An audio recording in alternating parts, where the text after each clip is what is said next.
Ashamaa harka fuunee akkam jirtanii kabajamtoota fi jaalatamtoota chaayinaa laayyaantu asallaa jiru jalatti argamtan nagaan kuba gartatti sanaa qaqqabu siniin jechuun jaaladha. Bakka jiraattanii bakka eeggamtanii yoo na eegdan egaa ka warroonni chaayinaa laayyaantu asallatti farawaa taatan uggaratta sabiskiraayibii godhuun maatii keenya ta'an gamanumaan affeerraa kooti. Warroonni immoo turtiin afaan gootanii tokko galatoomaa siniin jecha egaa gaafii keessan qabadhee isinii dhufeetoo jira keessattuyyuu gaafii sadeen tokkodha. Qabxii ijoollee sirriitti dhaggeeffadha. Yeroo darbee dhugaa viidiyoo tokko irratti wanti nama saalfachiisu jira odoon hin dubbatin hin darbu. Yaada tokko namni qabatee hoggaa dhufee jalqabaa haga dhumaa waan keessatti dubbatamutu jira. Inni hoo irra butte inni jalqabaa si bira darba. Yoggaa deemtee dhuma dhaggeeffadha jette inni jidduu keessaa si bira darba. Ijoollee hoo na fayyadeettanii too dhaggeeffattanii rifoon hin dhaggeeffadha. Hojii mana namaatidha nan beeka baay'inaa warroonni na hordoftan nan beeka shamarran. Mana namaa keessaa yookaan biyya ormaa yookaan immoo mana madaabii hojjettaniidha jechuudha nan beeka. Garuu hojiin akkuma jirutti ta'ee wanta nama fayyaduudha keessattuu waa'ee eelee sanii wal qabsiisee waan an hojjette qabxiilee ijoon achi keessatti baay'een jiran jechuudha. Viidiyoo sanirra bubbuttanii dhugaan isiniin jedha. Avreejiin isaa baay'ee gaggaragaraadha. Egaa kaabduu dhaabbii waa'ee avreejii gaggaragaruu isaa barsiisee ture jechuudha seeranii. Barumsa isaa hordofaa. Walillee miidhuun gaariin ta'uun isiniin jedha kabajamtoota hordoftoota chaayinaa laayyaantu asallaa kabajamtoota isinii ijoolleen naamusa qabdanii fi ijoolleen baay'ee jaaladhu baay'ee kabajuudha jechuudha. Garuu odoo haala kanaan waan keessattuu barumsa gaarii qabu odoo haala hordofne baay'ee tokko gaariidhaas bunnee achi gaafa bunnu waan gaarii ta'illee keessaan argannu jechuudha. Waa'ee eelee sirriitti qabxiilee gurguddaa baay'een dubbadde jechuudha warri akka dhumaa dhaggeeffattan irraa hubattanii too jirtan isiniin jechuu jaaladha. Amma sanii miti mata dureen kiyya waa'ee mana yeroo darbe waa'ee manaati irratti hojjedhee ijoolleen baay'een nuungalleettanii yeroo sadaffaa qabxiilee ijoo gatiin meeqan akka jiru koomeni gatii isaa tan isinitti himaatoo jira jechuudha. Warroonni bitachuu barbaadan baay'ee ani isiniin jedheera dallaalaa miti homaa tokko barbaadu tokko hin jiru yookaan waan tokko waan an argadhu hin jiru akkasin nama taatanii fidha jechuudha. Warroonni hubattanii kanaafuyyuu.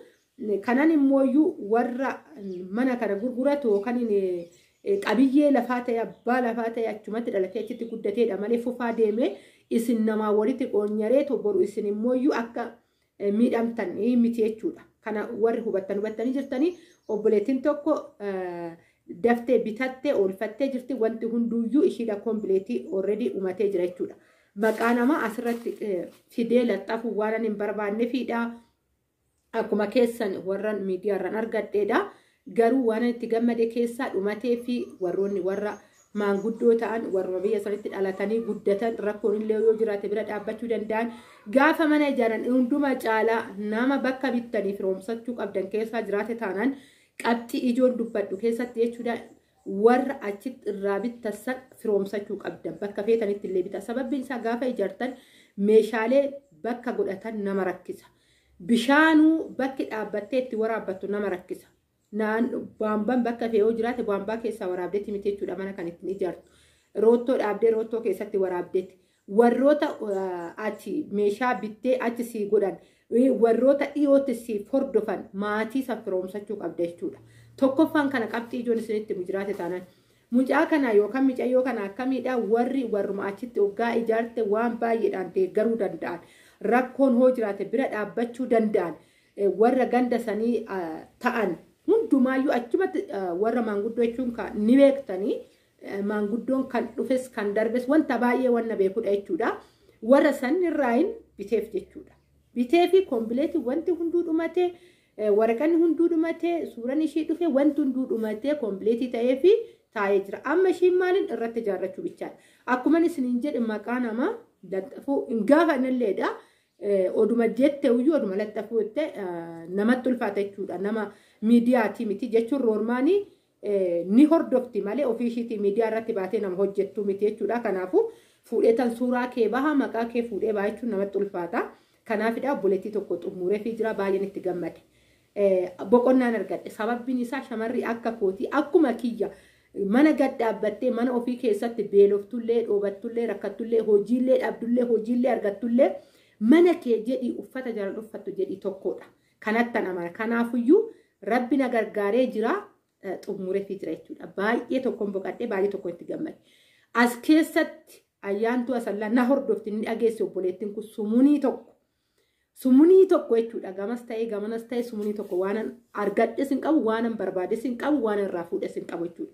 Asuma jalatti hordofti obboleettiin sun yookaan koomentii ishii arguu dandeessanii yookaan immoo guyyaa tokko ishiinuyyuu as dhuftee warroonni na hordoftan haga dhumaa nagaadhaan dhuftee mana ishiitirra dhaabbattee guyyaa waa'ee koo dubbattu ni dhufa jechuudha. Haga dhumaa rabbiin umurii nu dheeresse guyyaa saniin waa eeguun isiniin jechuu jaaladha. Egaa karaa meeshaa ittiin darba kana ergan dubbadhe jechuudha. Ammas warri ni bitanna jettanii warra akkanatti abbaa manaa achi ta'anirraa akka bitattan isinitti meetan ture yeroo darbee ni jira isiniin jedhee to'i. Egaa ka warri dafeetoo harkaa qabaatee dafeetoo dhufe chaansii isaatidha. Warri kunis immoo egaa kaayyoo haaraatti jiraate qabadheetan isinii dhufa ammas jechuudha. Kan yeroo lammataa irratti hojjetanii jira ammas warri dhuftanii bitachuu dandeessan isiniin jechuu jaaladha. Itti aansuudhaani maalinni waa'ee mana qorqoorroo Adaamaa meeqan jira naan jettanidha jechuudha. Karaa isaa ittiin deema qorqoorroon Adaamaa akkuma beektan wantoota mana gurguddaa ijaaruudhaaf magaazina wanta gurguddaa ta'e ittiin ijaaruudhaaf beekamaadha. Qorqoorroo Adaamaan baay'ee guddiidha. Duraaniyyuu haga 1,000 akkasuma homaadha jechuudha. Amma garuu 800 ta'ee jira. Warroonni isa bitattanii ittiin ijaarrachuu barbaadanis na gaafattan waan ta'eef gaafii keessan 800 jira. Bootan deemee gaafadhe gatiin isaa kanaan jira. Mismaarri 140 120 kanaan jira jechuudha. Mismaariin egaa kan mismaariin baala koofiyyaanii fi abbaa 10 kan jedhamutu jira. Gadi lachuu akkas isiniin jechuu jaaladha. Egaa gaafii biraa qabaattan jira hoggaa ta'ee waa'ee simintooti. Simintoo samuuna ofii kiyyaa hoggaan fidadhu yeroo darbe fidadheen jira. Gatii isaa isinitti himeen jira. Gatii baay'izawwee gaafadhu hoggaa namaan jettan kan har'a ittiin bitamee fi kan boru ittiin bitame garaagarummaa qaba. Anama fakkeenyaaf nan fidadha hidhee tayyaada samuunitti kan yeroo darbee ittiin dhumatee too jira xumuramee jira. Waa'ee simintoo yeroo darbee irratti hojjedhe jechuudha. Torbee lama waan akkasii yoo ta'e. Ammas immooyyuu torbee dhuftu keessa nan fida hidhee tayyaada. Yoo fedha waaqayyo ta'e yeroo sanillee meeqan akka jiru viidiyoo isiniifan hojjedhe jechuudha. Gabaan bakka saniin taa'u. Yeroo baay'ee gaafadha jettan maatii keessanillee piliis akka sobaa hin goone miidiyaa irratti kanaan dhageenye maa kanaan nu bitan hin jedhina. Wanti tokko har'a hoo kana ta'e boruu akkana ta'uu danda'a. Kana yeroo baay'een dubbadha isiniin jechuu jaaladha.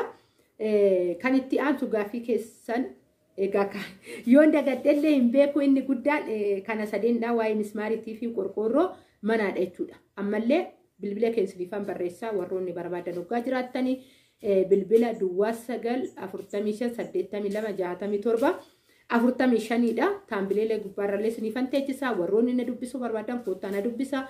Warri ni bitan na jettanillee koottaa isiniin jedha ayyaantu asallaa waan tokko waan isinirraa barbaadu tokko homtuuyyuu hin jiru. Isin nama ta'uudha jechuudha waan an barbaadu keessaa jiraate taananii waan ani isinirraa barbaadu jiraate taanan nama ta'u keessanidha. Namni ofii isaatiin waa baay'ee dabarse namaaf quuqamanii qaba. Kanuma wanti na keessa jiru isiniin jechuun jaaladha. Egaa haga viidiyoo biraatti walitti deebinutti bakka irratti nagaan haa ta'a. Baay'een isin jaaladha. Baay'een isin kabajaa. Bye bye.